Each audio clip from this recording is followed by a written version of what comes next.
I'm going to go over the channel-oriented audio effects in this lesson. To follow along, go to Working Files, go to Projects, and then scroll on down to 1902 Channel Effects. I created this clip for this lesson. This is from the Just Couldn't Be That Way studio session. I took all the various tracks there and panned them left and right so I could put the horn section and the guitars on the right-hand side, and I put the organ and the drums on the left, and the vocalist and the bass in the center. So you could tell when we swap channels and things like that. I've already applied all the channel-oriented effects to it. Just click on it, and there they are. Balance, channel volume, fill left, fill right, swap channels.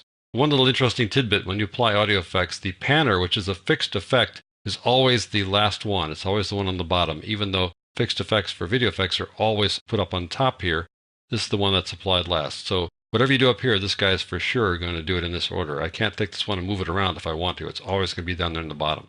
Anyway, let's take a look at balance first. There's balance.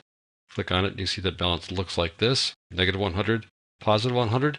Guess what? Let's take a look at the panner. Oh my gosh, it says balance on it, and it goes from negative 100 to positive 100. So balance is the panner, and panner is the balance, in case you want to use balance up here versus down there. Let me turn that one off. Channel volume. Just the same thing as, well, that channel volume. It's just in case you want to run the channel volume here rather than there. Here you can control the channels individually, so I'll just do that right now. We'll just play this guy for a second. Expecting all of So here are the guitars on the right, and the horn section on the right, and then the organ and the drums on the left. my love in return. So I'm going to pull the channels around a little bit here. We'll listen to them as I drop them and raise them. I never said that's what I wanted. Make this a lesson, honey, that you learn. Where I know how much you wanted me to stay. There you go. And it's not purely right and purely left. There's some crossover because I don't pan everybody hard right and hard left.